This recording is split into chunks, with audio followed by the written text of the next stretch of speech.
அம்மா டேப்லெட்ஸ் எடுத்தாங்களா இல்லையான்னு தெரியலையே. நம்ம ஞாபகப்படுத்தினா தான் இப்போலாம் சாப்பிட்றாங்க.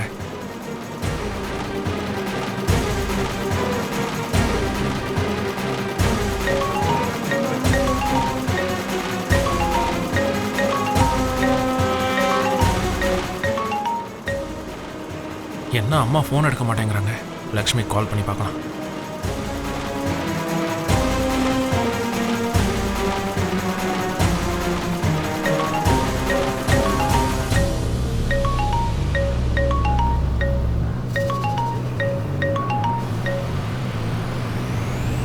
லக்ஷ்மியும் ஃபோன் எடுக்கலையே.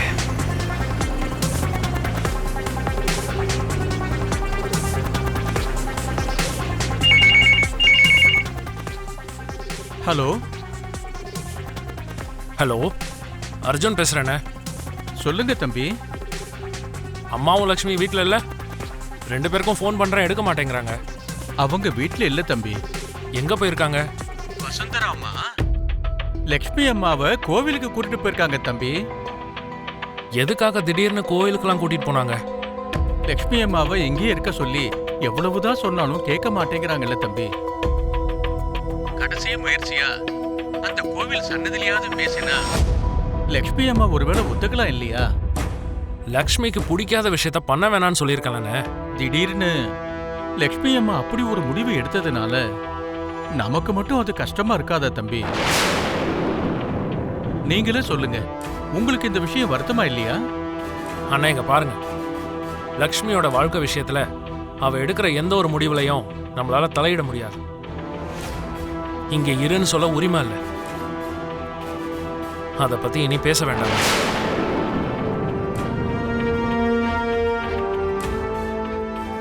நாம இப்ப அம்மாவை மட்டும் தடுக்கலனா லக்ஷ்மியை இங்கேயே இருக்க சொல்லி அவங்க மனசுல இருக்கிற விஷயத்தையும் அவகிட்ட சொல்லிடுவாங்க. அப்புறம் தேவையே இல்லாம லக்ஷ்மி ரொம்ப வருத்தப்படுவா. அம்மாவை உடனே எப்படியாவது தடுத்தாகணும். எங்க வாழ்க்கையில லக்கிங்கிறவ எப்ப வந்தாலோ அப்பையிலிருந்து குடும்பத்துல எல்லாருமே சந்தோஷமா இருக்கும். அந்த சந்தோஷம் எப்பவும் இதே மாதிரி காலங்காலமா இருக்கணும்னு மனப்பூர்வமா வேண்டிக்கிறேன். ரொம்ப நன்றிங்கய்யா.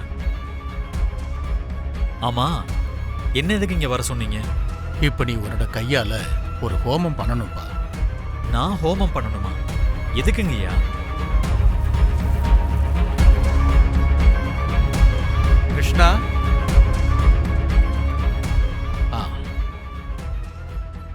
இந்த துணியை மாத்திட்டு வா மித்ரா. நாம ஹோமத்தை ஆரம்பிக்கணும். மாம், இங்க என்னதான் நடக்குது? இந்த ஹோமம் பூஜை எல்லாம் எதுக்கு? அதான் ப்ராப்ளம் எதுவும் இல்லையே. இந்த ஹோமம் முடியற வரைக்கும் இந்த மாதிரி எந்த கேள்வியும் கேட்காத மித்ரா. ஜோசியர் வர சொல்லிருந்தாரு, ஹோமம் பண்ணி ஆகணும்னு சொல்லிருக்காரு. நடத்த வேண்டியது நம்ம பொறுப்புடா. நீ போய் துணியை மாத்திட்டு வா. சரிங்க மாம். ம்.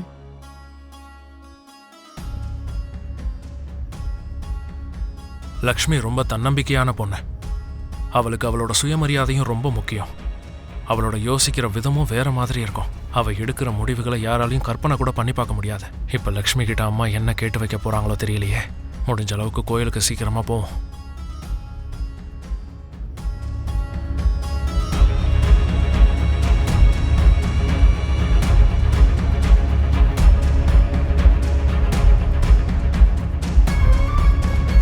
सज्जोजातं प्रपद्यामि सज्जोजाताय वै नमो नमः भवे भवेनाथ भवेवो स्वमां भवोद्धवाय नमः वामदेवाय नमो ज्येष्ठाय नमः श्रेष्ठाय नमो रुद्राय नमः कालाय नमः कलविघ्नाय नमो बलविघ्नाय नमो बलाय नमो बलप्रमदन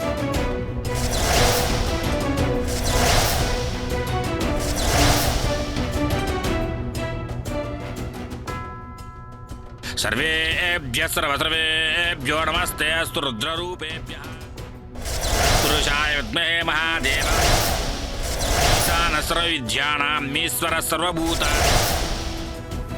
ஜோசியரே, திடீர்னு எதுக்காக இந்த நெருப்பு இப்படி எரியுது? இந்த ஹோமத்து வழியா அந்த கடவுள் நம்ம கிட்ட எதை சொல்லணும்னு நினைக்கிறாருமா?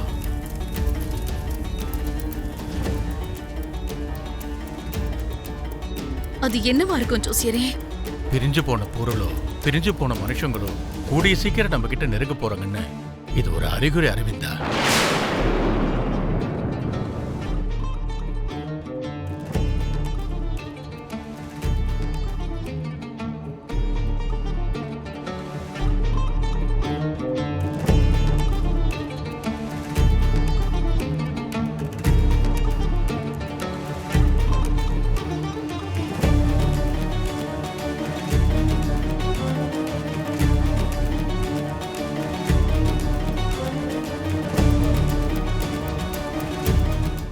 லக்ஷ்மியை எதுக்கு எங்க வாழ்க்கையில கொண்டு வந்தேன்னு தெரியாது கடவுளே. ஆனா இந்த 5 வருஷம் அன்பாலையும் பாசத்தாலையுமே நாங்க எல்லாரும் இணைஞ்சதுக்கு அப்புறமா இன்னைக்கு வேண்டான்னு சொல்லிட்டு உதறிட்டு கிளம்புறா. இந்த ஊரை விட்டு போகணும்னு நினைக்கிற லக்ஷ்மியோட எண்ணத்தை நீதான்ப்பா மாத்தணும். உன்கிட்ட என்னுடைய வேண்டுதல் இது மட்டும்தான். அரவிந்தா, சாமி. கோயிலுக்குள்ள பூஜை பண்ண சந்தனம் இருக்கும், அர்ச்சகர்கிட்ட கேட்டு வாங்கிட்டு வா. சரிங்க சாமி, இப்பவே எடுத்துட்டு வரேன். ஆண்டி, நான் போய் பிரதட்சணம் பண்ணிட்டு வரேன்.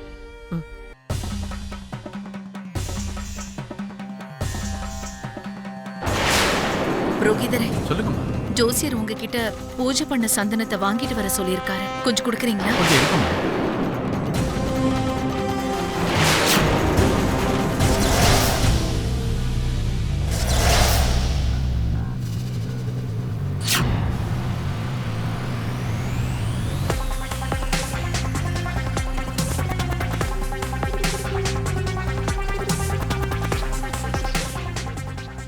என்ன ஒரே பதட்டமா இருக்கிற மாதிரி தெரியுது.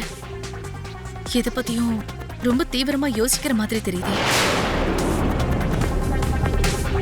ஆமாங்க, எனக்கு ரொம்ப வேண்டப்பட்டவங்க, எங்க குடும்பத்துல ஒருத்தரா இருந்தவங்க, வாழ்நாள் முழுக்க எங்க கூடவே இருக்க போறாங்கன்னு நினைச்சவங்க